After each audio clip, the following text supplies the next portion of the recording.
Dark Knight.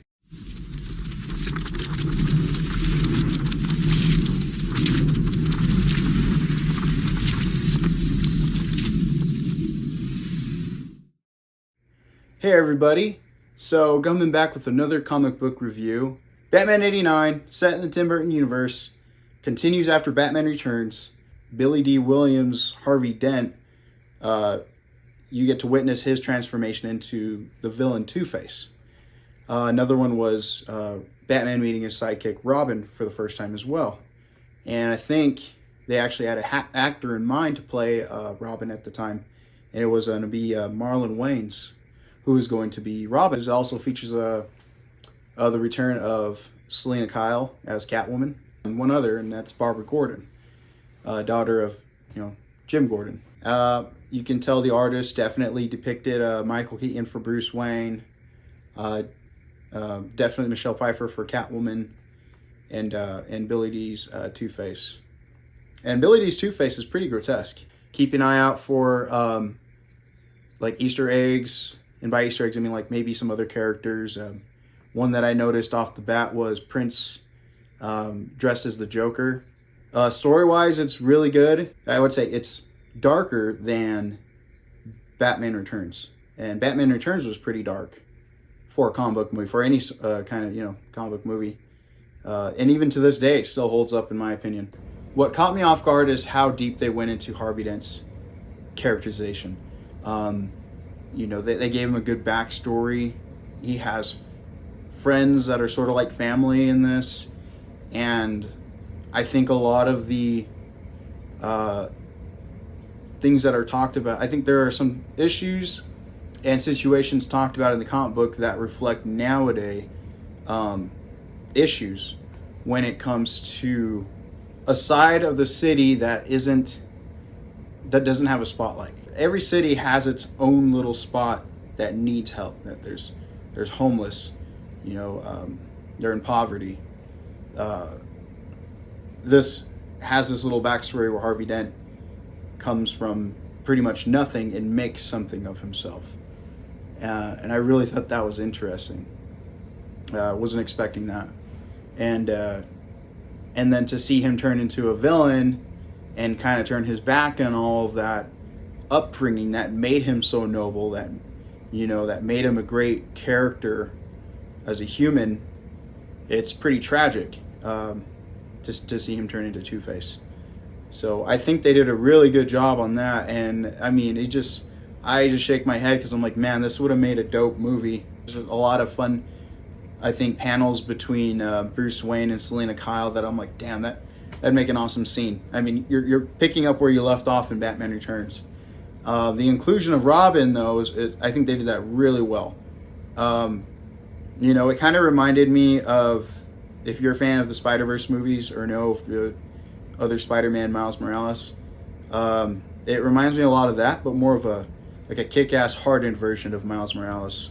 And again, if this movie would have came out back when it was supposed to, I mean, DC would have been that much ahead. Anyways, Robin's backstory is really cool. He works in a garage by daytime, works in a garage by day, fights crime at night. His suit is pretty badass in my opinion. Everybody kind of has a little bit of suits upgrades. Batman, Bruce Wayne still has that cool yellow-black crest in the middle and dope mask and everything. You get to see a little bit of undersuit technology, and they introduce Robin's bird cycle, if you will. Catwoman gets a costume modification. Even if you watch Batman Returns, she's always kind of modifying that because it's just homemade and it's just from garments in her apartment is what she made it with. And in this one, you can kind of see it's still the same one kind of, but you can see there's a little bit of repairs or just straight up different in some areas. But they write her character well. Barbara Gordon was pretty cool. I feel like the way they drew her was as if it was like Winona Ryder, was kind of supposed to play her. And I think that was actually a rumor then too, that Winona Ryder might have been able to have played the role of Barbara Gordon had Batman Triumphant been made. So Yeah, I mean, it's cool. And seeing her relationship with Harvey Dent, you know, that's a big part of the story. You know, everybody has to deal with Harvey Dent turning to the dark side. You know, Bruce and him are friends. There's a backstory there. You know, Drake is connected to him in a way because Harvey is friends with one of the owners at the garage. And yeah, I read this with my kids. It was a little bit, you know, I think too mature and dark at times for them. And I thought at first they probably weren't as interested in it as I was. Like I said, the story was really, it had some depth. By the end of it as well, my kids were able to have a good grasp and idea on, you know, what was happening in the story, what the characters were doing, what's a good person versus a bad person. Because the characters in here are constantly questioning themselves, except Robin. Robin's kind of steadfast and knows exactly what he wants to do. And I think he was the kid's favorite as well. Like I said, he stands out. He's pretty cool.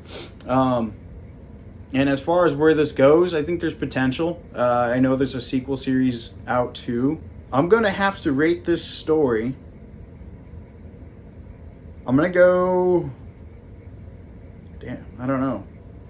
I'm gonna go 9 out of 10 shellyeahs.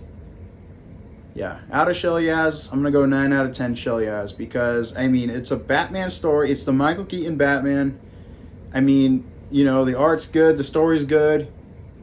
Let's go ahead and review the book itself. I got the hardback. Yeah, so we got some pretty dope art too in the back of just, you know, collage. And within the book, at the end of it, there are illustrations and sketches of the characters. There's a lot of good ones. If I had to pick my favorite one, I'm gonna go with this one. Right here on my left, because yeah, you got pretty much all the characters all in one. Got Billy D doing that cool Two-Face pose from The Dark Knight that Aaron Eckhart does in that limousine. Catwoman's, you know, new outfit, and Barbara Gordon and Robin in the background. I think it's dope. But a lot of good, lots of good art panels in there. They do really good. I thought this one was it was beautiful. And then when you take off the sleeve, you also got this pretty cool VHS, you know, Batman 89 style. I think it's pretty cool that they're doing this with the Superman and Batman. So, but yeah, if you haven't read any comics, or you know you are into comics, I'd say pick this one up. It's a good jumping point. You know, I'm sure if you're a DC fan, you watched the Keaton movies way back in the day, or you know, if you haven't, jump on it. There's a very touching a few panels at the end where, you know, Bruce Wayne has Harvey's coin, and he flips it, and there's two realities. There's the multiverse is made up of all these different realities, and the multiverse is touched upon in this book, where there's all these things that have happened or could have happened, but in like other realities. And Two-Face is the one to bring this up. And Two-Face is the one to bring this up to, or Harvey's the one to bring it up to Bruce. So there's a touching panel at the end, a few panels at the end, where Bruce is kind of sitting there thinking of life, of how it could have been versus how it is now. So again, that has that Tim Burton touch at the end, that Batman touch, dude. And yeah, I love it. So stand by it. 9 out of 10 is my shellyeah rating. So pick this up, you get a chance. Till then, cowabunga dudes!